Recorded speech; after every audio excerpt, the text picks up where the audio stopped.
So we're here with Callum from DeBolex Engineering. So this one is a nice new t-shirt, and we're going to talk about Gareth XJR1300.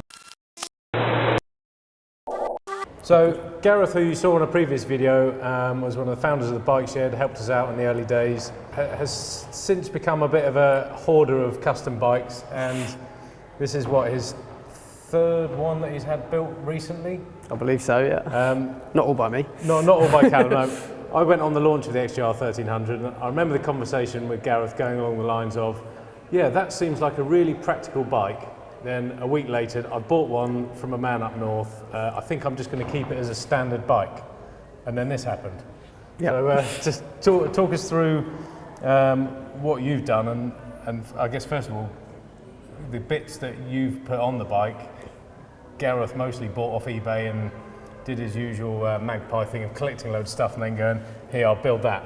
Yeah. Rather than your usual thing of you do your own. Yeah, so yeah, our builds always vary, and sometimes the customer's involved, sometimes they just give us free rein. And in this case with Gareth, I got a phone call saying, I'm going to come down with an XJR. I want you to have a look at it, and he came down with an XJR and lots of nice bits, including the nice wheels. MV suspension. So he'd already bought all of this stuff and then just delivered you a box of bits and a new bike? No, actually I received the bike, and we quite quickly took some bits off it so he could flog those on eBay and pull some money back. And right. Then I think he had a certain vision for this bike from the beginning, and that was that it was going to be black, it was going to be quite mean and aggressive, and I think he enjoyed doing his own research. Practical, that was the main thing, wasn't it? Definitely a practical custom. Some of his other bikes aren't. Well, those who don't know Gareth, he's got this silly glittery Norton which he can't ever start. He's got that really nice Ducati Superlight MH900. Got a silly Bultaco Astro. What else has he got? A Triumph Bobber. Yeah.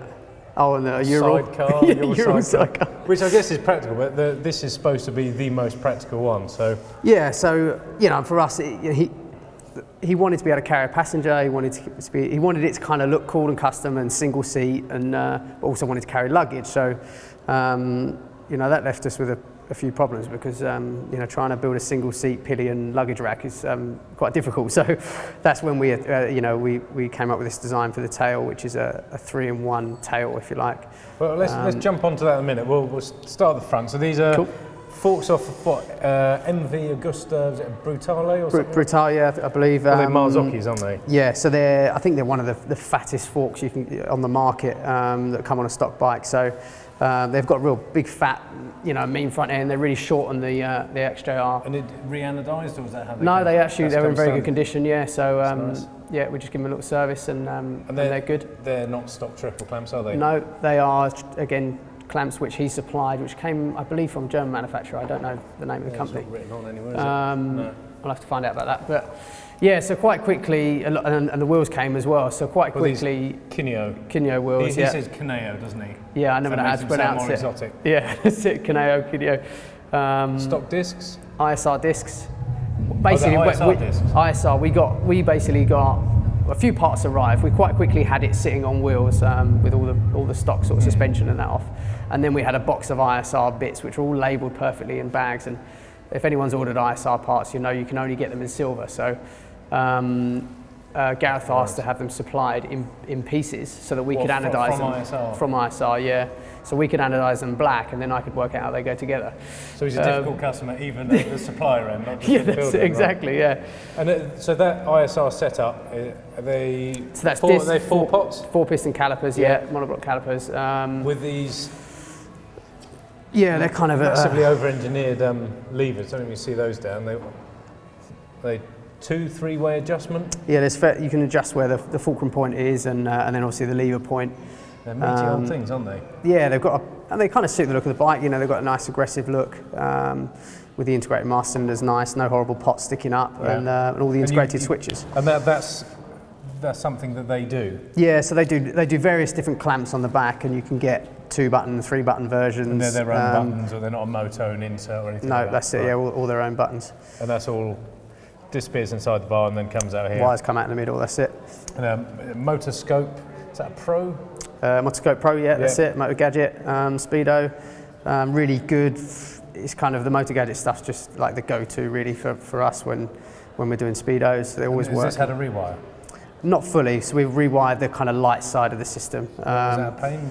No, not at all. Actually, luckily with the ISR, these switches can carry a certain amount of load, which means that you don't have to go down the M unit route so much. Okay. So actually, yeah, quite simple to wire. Oh, well, I say simple. It takes time and you lots of feeding wires and trying to hide everything, but certainly, yes, out of all our builds, it's relatively simple. I found with my Yamaha that the wiring, you could mess around with it and it doesn't penalise you, whereas some of the BMWs and Triumphs are more hard work, aren't they? Yeah, especially when it comes to speedos. You can't just kind of start unplugging speedos on a Triumph. The headlight, that's Roland Sands Roland off Sands. the shelf. Yeah, I believe, Gareth, he spent quite a lot of time out in the States recently and took a visit to Roland Sands and picked up a really nice headlight. He flagged himself a headlight. Yeah, that's it, most probably.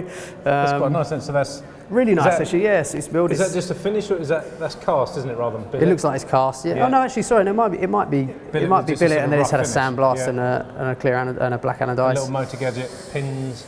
That's it in the front there. Those are fucking bright, aren't they? Really bright, and that's why we mounted them there. Funny enough, you always end up with. I'm not a big fan of bar end indicators. I think they really widen the bars, so and you can end up with things sticking out too much. So here, and they've got a prism inside which locates where the light shines, and so we've put that. Can you do me a favour and show me where the fuse is for the indicator so I can pull it out? All right. Because following Gareth, once he's turned the indicator on, that's it. It stays on for the rest of the day. Yeah, that sounds about right. Stock tank, isn't it? Stock tank, yeah, with a Rosoma fuel cap. And have you got all the keys on you? That's quite fancy. Yeah, they're nice and easy to use. That's pretty slick, isn't it? Yeah. And you've got some glittery paint in there. Lovely metallic red, yeah. Gareth Roberts. That's it, and the logo down the middle. But he really specified that he wanted this in black and everything to be black. And the frames, you've had engine out, all bearings out, and the frame's been repowder coated, isn't it? Yes, yeah. The frame's been extended under the seat, so and obviously we've lost lots of brackets and things. So matte black frame. And Cerakote's a big thing of yours at the moment, isn't it? And that's pipes are Cerakoted. Are those brackets are Cerakoted? Yeah, all Cerakoted. Well? Yeah, there's lots of bits on this actually, really lots nice of finish. subtle bits. I don't know how well that comes up on camera, but it's. And that's all done by. You know how matte sometimes a bit. And it can mark easy, yeah. That's really the nice. Cerakote's great. It's resistant to fuel, brake fluid. It's only microns thick, so you can Cerakote a bolt thread and a nut and still wind them together. Yeah, it's the same as anodizing if you like, but it is a paint. Right. And that's done by Flying Tiger, who they always do a great job. So. And this seat is Des's handiwork, isn't it? Yep, Des who works with us. He when we get to the paint and trim stage, I jump on the paint, he jumps on the trimming, and he's done a fantastic job on this. It was there's quite a lot of shape going on underneath and in the back here. Yeah, even just there. Yeah, that would ordinarily get you a little extra fold and. Yeah, definitely. And with red stitch on a black, you really notice a wobble if there's one there. Yeah. So he. Does he chalk mark everything, or does he do it with a laser or? All chalk, which actually comes off really well with a bit of water, so we can mark that up as much as we like, and then at the end we just soak it up and take off anything that's. He's got a super neat eye. Can you pop this off for us so Dan can have a look underneath? Because this is the bit you spent the most time on, isn't it? Yeah.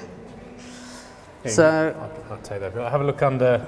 Have a look under there, Dan. Usually you don't see the underneath the seats finished that well. And this is an alley seat pan that you made. Sorry, this is a steel seat pan actually, but it is a thin gauge steel which we strengthen by putting these ribs in it. So we can use. It's still very lightweight, but with a lot of strength, and with a single quick release catch and the pin, we make the seat really easy to come on and off. That's not heavy at all. No.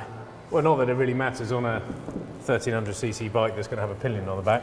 No. And then this just comes off with that loop so there. Again on a quick release catch, you just tug this slips forward. So at the moment that's in his selfish, I'm going for a ride to exactly single waves or something. Single seat, the girlfriend. Actually no, he'd probably do the luggage one for that. Yeah. So this is all hand beaten out of alley, as is. Yep, the tail that's all aluminium. There's a join just along there which you can't very see, but that is all. I can see it from here, viewers. But that's made in a top piece and two sides and a base. And then this is steel or alley? That's steel, so we needed some added strength obviously for a pillion to be able to sit on here. Megan's very small though. She is tiny, but I thought the aluminium might not quite hold that. So it's a steel base which is very strong with an aluminium skin, which just gives the final look, and enough room to keep your sandwiches in on a little journey. So how long would a piece like that take you to make? If you're happy with the shape, you're like, right, that's what I'm going to go for, start to finish, not including paint. Well, the aluminium itself might be a week, say, but with the quick release catch and the steel base and working out where your number plate and your lights are going to go, and it's just a combination of all these things which just take so much time. And even with the three-in-one design, to make this do that, and to have a perfect gap across here for this part to sit on rubbers, for the seat to sit on rubbers, for the luggage rack to sit on rubbers, and to all match up to the single seat. That was the biggest challenge, and it was on off for weeks. That sounds painful. But the result is, something that works really nice and smooth. So let's pop this seat back. I'll let you do it. That's right. Shall we go for the? We can pop that on now. This is luggage rack. So this is more the wheels and waves. Chuck a bag on the back. That's it. Well, it's probably now that you said this is steel, didn't you? Steel, tube work, and aluminium base. So it's probably nearly strong enough to carry his wallet on the back. So a bungee cord around that would exactly. probably do it. That'll do. And then that pops on there like that. I don't think they get that nice a pop in the factory, do they? Yeah, that's good, isn't it? So again, talking about that gap, this has slightly thicker rubbers that it sits on, but that's a lot of that working out, and to have a nice clean finish. This seat is now exposed because there's no tail there, so there's a section there that caps that off and stops any water. How often do you get to the point where you think, oh, I'm really happy with the shape, and then you offer it up and think, oh shit, from that angle you can see something now to redesign it? Yeah, it's just constant. Yeah, you're just pushing. There's always another half a mil here, half a mil there, and especially with the seat, when we make the base, it's made in 3 pieces, and to get the nice gap around here really does take some time. And was there ever a point where any of it pissed you off and you weren't happy and you binned it and started again? There was several points of that, I don't think anything actually made the bin on this one. We were quite, but we did modify. Originally, this part here was in 2 pieces. There was going to be a join down the middle with a light in here, but the way it worked, it was easier to make it in 1 and slide that on for the rear when I'm assembling and have the light underneath. So, there's several kind of design changes which are done just to make sure that all kind of marriage, there's a marriage between all those components, which, on most bikes you don't have that much problems because, most don't have a 3-in-1 tail. Can you show us the pillion pad while you're at it? I'll stick that there, Right. That's right, I've done it enough times now. I'm surplus to requirements then. That's it. And then, so this was Des's real challenge actually. Right. So we've actually changed the way, a slight modification on how we're trimming, but this is, we added these stitch lines here which help mould to the shape of the seat, and again with all the stainless fixings and rubber pads and everything. So this works in the same way as the front seat. There. That's tight, isn't it? So naturally, a pillion version it's always a compromise. Always a compromise, and no one really wants to carry a passenger, do they? But so then, if he looks through the rest of his bikes, obviously he's got a Ural, but there's nothing else that practical. They can go for a spin with the missus, or exactly, yeah. So really, I did want to, just make a real practical bike, and so when he's setting out from his garage, he can choose what he's doing for the day, and have the best application. And this pipe, is that an end can that you've bought in and you've made the end can we bought in, and I'm going to have one of those moments I can't remember where it's from. We'll stick that on the bottom of the vid. Can't remember exactly where it's from. So and the headers, are they stock? They're stock headers. Stock headers, and then you just joined up underneath. Yeah, just modified it slightly here, and just made a nice exhaust bracket, and then again with a high temperature Cerakote. And these are Rizoma rear sets, And you told me about them. Wrench Monkeys. Gareth got the engine covers for that from them, which have done a lovely job. I think it's their 10th birthday this year. Yeah, I saw that Been in the game a while. Yeah, I don't know how they've built so many bikes. I don't know. I don't know how they've done it. Maybe you could learn something from them. Definitely. So they've built 10 bikes, and how many have you done? I don't know. They've built more than 10. It's 10-year anniversary. They've done nearly 60 odd or something. I've built about 10. But, so can we fire it up, runs and everything? Yeah, definitely. Yeah. Let's whiz it outside. I'll get the door. Okay. I'll do the paddock stand for you. Thank you. Cool. That does look good.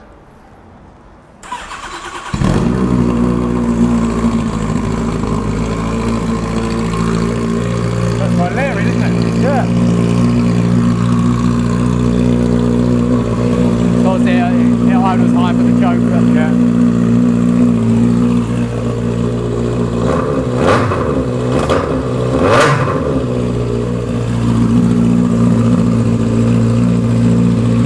That's probably the least practical element of the bike, is that it's pretty loud. Yeah. So is it just a small baffling in there? Yeah, it's got a bolting baffle in the back, but So is it in now? yes. So this is baffled? Yeah. Fucking hell. Did you like... When you're riding, it's not that bad, Isn't it? Nah. And they're really nice, smooth, lazy motor, aren't they? You can ride it with quite a quiet exhaust. You can keep the revs low and just, you know, chug along. But Sounds good. and when it's idling high like this from cold, Yeah. it's always just a bit, you know, a bit noisier. Dan, if you can, I mean, for people who haven't seen the Motor Gadget Motorscope Pro Speedo, it's a really nice wafer thin little device. That's tasty. It's a bit throaty, isn't it? Yeah. I thought it was going to be all subdued and It barks as how good as come it you looks. decided to have a 4-into-1 rather than a pair of pipes out the back? Just because we were keeping a stock system and it came over this way, it was Yeah. easier to do that, or more natural for it to flow like that than go over the other side. So Gareth's not here, so we do a rolling burnout, bed that tyre in? Well, it needs to be bedded in. It does, doesn't it? Yeah, that's it. Camera down, rolling burnout, before Gareth gets here. Yeah. Cool. So we'll be going on the dyno next week. Yeah. We've just fit the power commander. The power command's on now, or We've just got to fit that when we get back to the workshop, and then that's ready for the dyno. where will that live? Underneath? Yeah, there's just a little gap there that's ready for that to go in. But What sort is that off? yep. Yeah. So actually, I've left a little space here. So it's in that sort of compartment Okay. there, and that will merge in with the stock part of the loom. And that enable the, you know, for it to go on the dyno and fueling to be adjusted to suit I like the new air filters. Really simple stuff. I really like these. Yeah, ProBolt do a lovely. Is it ProBolt stuff? Yeah, ProBolt do that, and that's and they actually have just launched a few new colours actually, but this is their black stainless steel range, which obviously with the black bike, you know, was perfect for us. So we try and use them everywhere there's a nice exposed sort of area. We've got, you know, nice ProBolt. But yeah, Nice. that's it for the most part. Sounds like my knees.